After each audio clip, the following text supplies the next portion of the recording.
ധൈര്യമായി കാർ ചീറിപ്പായിക്കുന്ന അന്നയെ കണ്ണെടുക്കാതെ നോക്കിയിരിക്കുകയാണ് മനുശങ്കർ. എന്താ ശങ്കർ ഇങ്ങനെ നോക്കുന്നത്? എൻ്റെ ആ പഴയ അന്നയിൽ നിന്നും ഇന്നത്തെ ഈ ടീച്ചറായി മാറിയത് നോക്കിക്കാണുകയായിരുന്നു. എല്ലാത്തിനും ശക്തി നൽകിയത് നിന്റെ മുഖം മാത്രമായിരുന്നു ശങ്കർ. നിന്നെ കാണാനായി ജീവിച്ചിരിക്കണം, അതും ആരെയും ആശ്രയിക്കാതെ. എൻ്റെ അപ്പച്ചൻ്റെ സ്വത്തോ പണമോ പ്രതാപമോ എനിക്ക് വേണ്ട. എനിക്ക് വേണ്ടത് എൻ്റെ പ്രണയം മാത്രം. ജോലി നേടിയപ്പോൾ ആദ്യം കൊടുത്തു തീർത്തത് എന്നെ പഠിപ്പിക്കാൻ അപ്പച്ചൻ ചിലവാക്കിയ തുകയാണ്. വളർത്തിയതിൻ്റെ കടം ഒരിക്കലും കൊടുത്തു തീർക്കാൻ കഴിയില്ല. അതിൻ്റെ കടപ്പാട് എനിക്കെൻ്റെ അമ്മച്ചിയോടാണ്. അപ്പച്ചൻ ഒരിക്കലും എന്നെ മനസ്സിലാക്കിയിട്ടില്ല.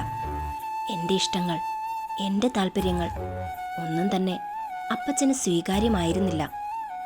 എന്നെ എൻ്റെ അപ്പച്ചൻ മനസ്സിലാക്കിയിരുന്നെങ്കിൽ നമുക്കിങ്ങനെ വേദനിച്ച് ജീവിതം തള്ളി നീക്കേണ്ടി വരുമായിരുന്നില്ല. ഒഴുകിയിറങ്ങിയ കണ്ണീർ വാശിയോടെ തുടച്ച് അവൾ പറഞ്ഞു, കഴിഞ്ഞതൊക്കെ നമുക്ക് മറക്കാമന്ന. ഇന്ന് നിന്റെ മുഖം വീണ്ടും കണ്ട നിമിഷം ഞാൻ അനുഭവിച്ച ഒരു സന്തോഷമുണ്ട്. എൻ്റെ അവസാന ശ്വാസം വരെ എനിക്ക് ആ സന്തോഷം വേണം. ശങ്കർ പറഞ്ഞുകൊണ്ട് ഗിയറിൽ വച്ചിരുന്ന അവളുടെ കൈയിലേക്ക് കൈ ചേർത്ത് പിടിച്ചു. അവൾ അവനെ നോക്കി മനോഹരമായൊന്ന് പുഞ്ചിരിച്ചു. മൈലുകൾ താണ്ടി കാർ പോകുമ്പോൾ ശങ്കർ സംശയിച്ചു, ടൗണിൽ നിന്നും വളരെ ദൂരത്താണിപ്പോൾ. ഇവിടെ എവിടെയെങ്കിലും ആണോ അന്ന താമസം? അവൻ്റെ മനസ്സ് ചോദിച്ചു. അത് മനസ്സിലാക്കിയിട്ടും അവൾ മിണ്ടാതെ ഡ്രൈവ് ചെയ്തു. ആൾതാമസമില്ലാത്തതുപോലെ കിടക്കുന്ന ഒരു കെട്ടിടത്തിൻ്റെ മുന്നിൽ ചെന്ന് കാർ നിന്നു. ശങ്കർ സംശയത്തിൽ അന്നയെ നോക്കി. ഇറങ്ങ്, അവൾ പറഞ്ഞുകൊണ്ട് ഡോർ തുറന്നിറങ്ങി. ശങ്കർ എന്തൊക്കെയോ ആലോചിച്ചുകൊണ്ട് ഇറങ്ങി. മുന്നിലെ കെട്ടിടം കണ്ട് അവൻ്റെ മുഖം ചുളിഞ്ഞു. ഒറ്റ നോട്ടത്തിൽ ഒരു പ്രേതാലയം പോലെ. അവിടെ ആൾതാമസം ഇല്ലെന്ന് തോന്നി. കരിയില മൂടിക്കിടക്കുന്ന മുറ്റം, വരണ്ടുണങ്ങി നിൽക്കുന്ന മരങ്ങൾ, നിരത്തി വച്ചിരിക്കുന്ന ചെടിച്ചട്ടിയിൽ പണ്ടെങ്ങോ നട്ടിരുന്ന ചെടികളുടെ അവശിഷ്ടങ്ങൾ. അന്ന, ഇത് സ്വർഗവും നരകവും ഈ ഭൂമിയിൽ തന്നെയാണെന്ന് കാലം വീണ്ടും തെളിയിച്ചു ശങ്കർ. നമ്മൾ ചെയ്യുന്ന ഫലം, കർമ്മ എന്ന പേരിൽ നമ്മെ തേടി വരുന്ന കാലം. അതിനെ മറന്ന് പ്രവർത്തിക്കുന്നവർക്ക് പ്രതിഫലം കൊടുക്കാൻ കർമ്മ തിരിച്ചെത്തുക തന്നെ ചെയ്യും. വാ. അവൾ മുറ്റത്ത് നിന്നും സിറ്റൗട്ടിലേക്ക് കയറി ഭിത്തിയിൽ പിടിപ്പിച്ച ബെല്ലിൽ വിരലമർത്തി. അരോചകമായ ഒരു ശബ്ദത്തോടെ മുന്നിലെ ഡോർ തുറക്കുന്നത് അത്ഭുതത്തോടെ ശങ്കർ നോക്കി. മുന്നിൽ നിൽക്കുന്ന ചെറുപ്പക്കാരനെ നോക്കി അവൾ ചോദിച്ചു, ആഹാ, ഇന്ന് അയ്യപ്പനാണോ കാവൽ? അപ്പ എവിടെ? അപ്പ ഹോസ്പിറ്റലിൽ പോയി മാഡം. വല്ലാത്തൊരു നെഞ്ചരിച്ചൽ തുടങ്ങിയിട്ട് കുറച്ചായി. വച്ചോണ്ടിരുന്ന പ്രശ്നമായാലോ? ആ, നന്നായി. എവിടെ മുതലാളിമാർ? അകത്തുണ്ടല്ലേ, അല്ലാതെ എന്ത് ചെയ്യാൻ? മാഡം. അവൻ പറയാൻ മടിച്ചു നിന്നു. പറഞ്ഞു അയ്യപ്പ, എന്താ കാര്യം? അത് അനുജ മേഡം വന്നിരുന്നു. സ്വത്തിൻ്റെയോ ഭാഗത്തിൻ്റെയോ കാര്യത്തിനാ. ആ, നടക്കട്ടെ. അതൊന്നും എനിക്കറിയില്ല അയ്യപ്പ, അറിയുകയും വേണ്ട. ശങ്കർ, വരൂ. സംശയത്തോടെ നിൽക്കുന്ന അവനെ വിളിച്ചുകൊണ്ട് അവൾ അകത്തേക്ക് കയറി. വല്ലാത്തൊരു സ്മെൽ മൂക്കിലേക്ക് തുളച്ചു കയറി. പച്ച മാംസം പൊട്ടി ഒഴുകുന്ന സ്മെല്ല. അതിനെ എത്ര വൃത്തിയാക്കിയാലും പോകില്ല.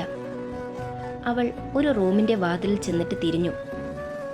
നിനക്കായി കാലം കാത്തുവെച്ചതാ, വാ. അവൾ റൂമിലേക്കിറങ്ങി, ഒപ്പം ശങ്കറും. അവൾക്ക് മുന്നേ പാഞ്ഞ കണ്ണുകൾ ബെഡിൽ കിടക്കുന്ന മെല്ലിച്ച രൂപത്തെ തുറിച്ചു നോക്കി. അവന് അതാരാണെന്ന് മനസ്സിലാക്കാൻ സാധിച്ചില്ല. അവൻ അന്നയെ നോക്കി. നിനക്ക് മനസ്സിലായില്ല അല്ലേ ശങ്കർ? അവൻ ഇല്ലെന്ന് തലയനക്കി. സ്വത്തിൻ്റെയും പണത്തിൻ്റെയും പേരിൽ മതിച്ച് നടന്നിരുന്നതാ. ഹൃദയത്തിൻ്റെ സ്ഥാനത്ത് കരിങ്കല്ലായിരുന്നു. കണ്ണിൽ കാണുന്നവരെല്ലാം വെറും പുഴുക്കളാണെന്നായിരുന്നു ധാരണ.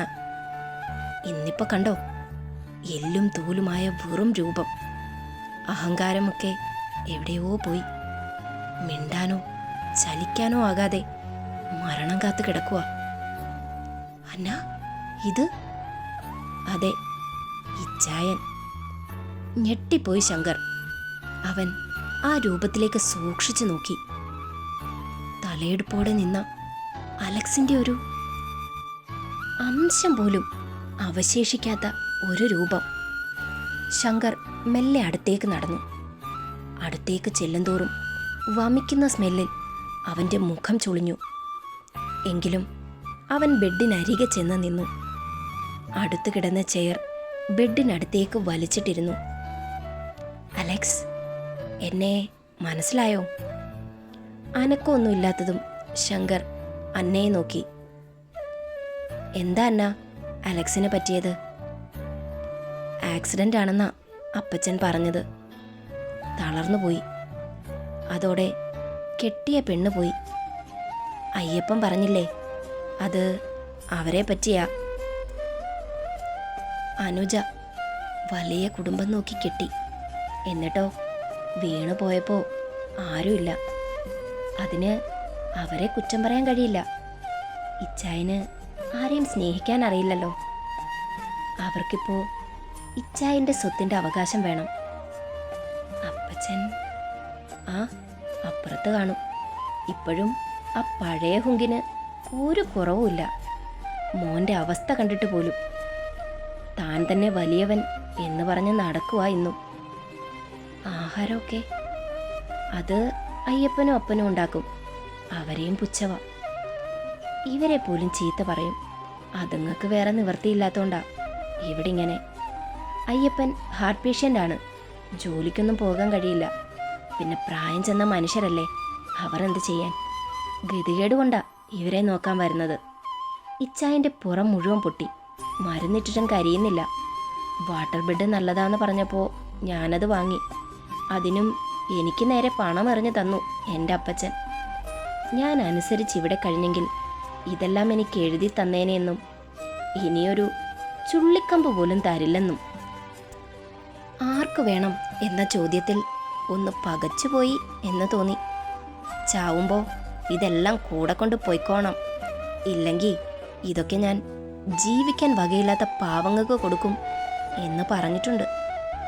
ഇത്രയൊക്കെ ആയിട്ടും, നശിച്ച് നാറാണക്കല്ലായിട്ടും കുര്യച്ചൻ മുതലാളി മാത്രം തരിമ്പ് പോലും മാറിയിട്ടില്ല. നിന്നെ കാണുമ്പോൾ ആ മുഖത്തുണ്ടാകുന്ന ഭാവം അതെനിക്ക് കാണണം ശങ്കർ. അതിൽ എനിക്ക് സന്തോഷിക്കണം. മരണം വരെ മറക്കാതെ ഓർമ്മയിൽ സൂക്ഷിക്കണം.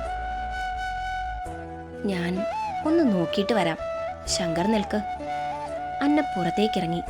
ശങ്കർ അലക്സിനെ ഒന്ന് നോക്കി. ആ കണ്ണുകൾ നിറഞ്ഞിരിക്കുന്നത് കണ്ട് അവൻ അത്ഭുതം തോന്നി.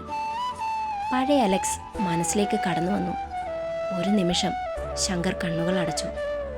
അവൻ്റെ ശോഷിച്ചു പോയ കൈകളിൽ പിടിച്ചു. സാരമില്ല അലക്സ്, എങ്ങനെ ആശ്വസിപ്പിക്കണമെന്നറിയില്ല.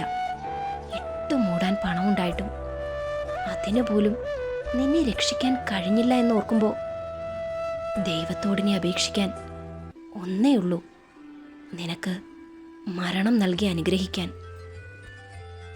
തലയെടുപ്പോടെ നിന്ന നീ ഇന്നിങ്ങനെ ചലിക്കാൻ കഴിയാതെ കിടക്കുന്നത് കാണുമ്പോൾ എനിക്ക് സഹിക്കാൻ കഴിയുന്നില്ല.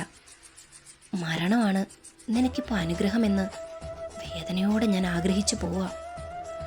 ശങ്കറിൻ്റെ കണ്ണിൽ നിന്നും 2 തുള്ളി കണ്ണുനീർ ഇറ്റു വീണു. ശങ്കർ? ഞെട്ടലോടെ അലക്സിനെ നോക്കിയ ശങ്കർ തന്നെ നോക്കിക്കിടക്കുന്ന അലക്സിനെ കണ്ട് ഞെട്ടി. അന്ന! ഉറക്കെ വിളിച്ചുകൊണ്ട് അവൻ എണീക്കാൻ തുടങ്ങി. വേണ്ട, വിളിക്കണ്ട. ശങ്കറിൻ്റെ മുഖം ചുളുങ്ങി. എനിക്ക് സംസാരിക്കാൻ കഴിയുമെന്ന് ആരും അറിയണ്ട. അപ്പച്ചൻ ഒരിക്കലും അതറിയരുത്. എൻ്റെ ജീവൻ പോകാതെ ഞാൻ പിടിച്ചു നിർത്തിയത് നിന്നെ ഒരു നോക്ക് കാണാൻ വേണ്ടി മാത്രമാണ് ശങ്കർ. എനിക്ക് വന്ന വിധിയിൽ ഞാൻ വേദനിക്കില്ല.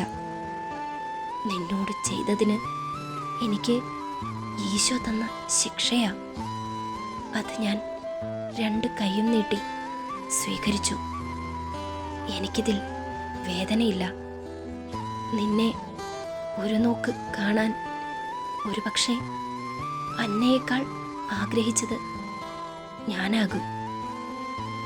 നിന്റെ കാലിൽ വീണ് മാപ്പിരക്കണം എന്നുണ്ട്. പക്ഷേ കഴിയില്ലല്ലോ. എന്നാലും ഞാനത് ചെയ്തു കഴിഞ്ഞു. എൻ്റെ മനസ്സുകൊണ്ട് എന്നിൽ നിന്നും വരുന്ന നാറ്റം സഹിച്ച് നീ എൻ്റെ അടുത്ത് വന്നിരുന്നപ്പോൾ ഞാൻ കണ്ടു നിന്റെ മനസ്സ്. കാണേണ്ട സമയത്ത് ഞാനത് കണ്ടില്ലടാ. എന്നോട് നീ ക്ഷമിക്കേ. എൻ്റെ അന്നയെ ഞാൻ ഒട്ടും മനസ്സിലാക്കിയിട്ടില്ല. വേദനിപ്പിച്ചിട്ടേ ഉള്ളൂ എന്നും.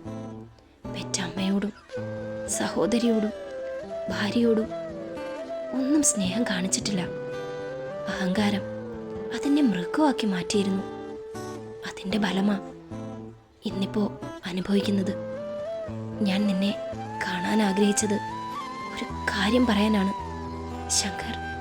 എനിക്ക് ഒരു കാര്യം. അവൻ്റെ ശ്വാസം വിലങ്ങി. അയ്യോ അലക്സേ, എന്താ എന്താ പറ്റിയത്? ഞാൻ ഡോക്ടറെ വിളിച്ചിട്ട് വരാം.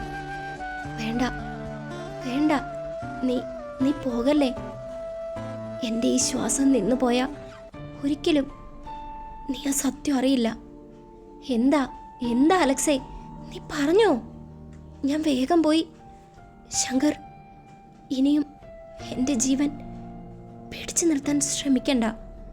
വിജയിക്കില്ല. ഞാൻ പറയുന്നത് ശ്രദ്ധിച്ചു കേട്ടോ. അന്ന, അവൾ നിന്റെ കുഞ്ഞിനെ പ്രസവിച്ചു. ഞെട്ടിപ്പോയി ശങ്കർ. അലക്സേ, നീ എന്താ പറഞ്ഞത്? അതെ, സത്യം. അവൾക്ക് പോലും അറിയാത്ത സത്യം. ശങ്കർ, ഓർമ്മയില്ലാത്ത കാലത്ത് അവൾ നിന്റെ കുഞ്ഞിനെ പ്രസവിച്ചു. പക്ഷെ കുഞ്ഞിനെ അപ്പച്ചൻ... അലക്സേ, വിറച്ചുപോയി ശങ്കർ. കൊന്നില്ല ശങ്കർ, എനിക്ക് ഉറപ്പുണ്ട്. പക്ഷേ എവിടെയോ ഉപേക്ഷിച്ചു. അതെനിക്കറിയാം. നിന്റെ കുഞ്ഞിന് നിന്റെ കണ്ണുകൾ, പിന്നെ നിന്റെ ചെവിയുടെ പിന്നിലെ കാക്കപ്പുള്ളി, അത് അവൾക്കും ഉണ്ട് അലക്സേ.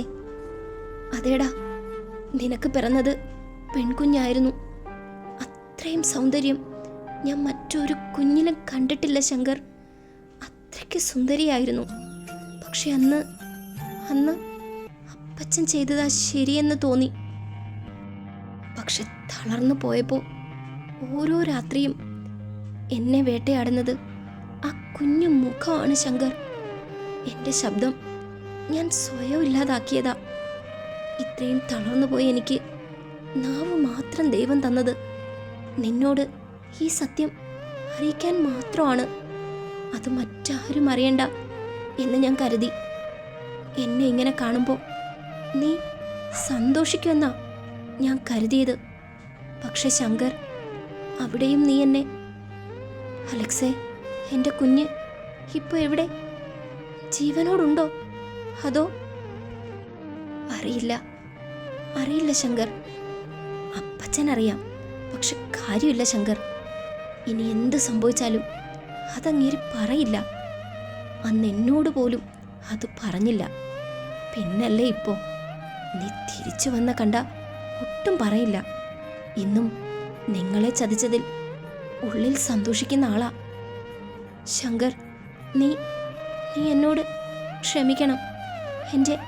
എൻ്റെ തെറ്റാണ്. നിന്റെ കാല് എന്നോട് പൊറുക്കണം ശങ്കർ. അന്ന, അവൾ പാവം. അയാളുടെ കണ്ണുകൾ മേലേക്ക് മറിഞ്ഞു. അലക്സേ, എന്താ അലക്സേ? ശങ്കറിന്റെ വിളി കേട്ടാണ് അന്ന ഓടി വന്നത്. ശങ്കർ, എന്താ ശങ്കർ? ശങ്കറിന്റെ മിഴികൾ നിറഞ്ഞു തൂകി. അന്ന, അലക്സ് പോയി. അവളൊന്ന് ഞെട്ടി. ഒഴുകിയിറങ്ങിയ കണ്ണുനീർ തുടച്ചു നീക്കി. നിന്നോട് ചെയ്ത പാപത്തിന്റെ ഫലം അനുഭവിച്ചു. നിന്നെ നേരിൽ കണ്ടുകൊണ്ട് ഉള്ളുകൊണ്ട് മാപ്പ് പറഞ്ഞു. മോക്ഷം കിട്ടി അല്ലേ ശങ്കർ? കണ്ണീരോടെ ചോദിക്കുന്ന അന്നെ ഒരു നിമിഷം ശങ്കർ നോക്കി. അവളെ നെഞ്ചിലേക്ക് വലിച്ചിട്ട് പൊട്ടിക്കരഞ്ഞു. അവരുടെ കരച്ചിൽ അവിടെ പ്രതിധ്വനിച്ചു. അവർ കെട്ടിപ്പിടിച്ച് നിൽക്കുന്നത് കണ്ട അലക്സിന്റെ ആത്മാവ് പുകയായി കാറ്റിൽ ലയിച്ചു.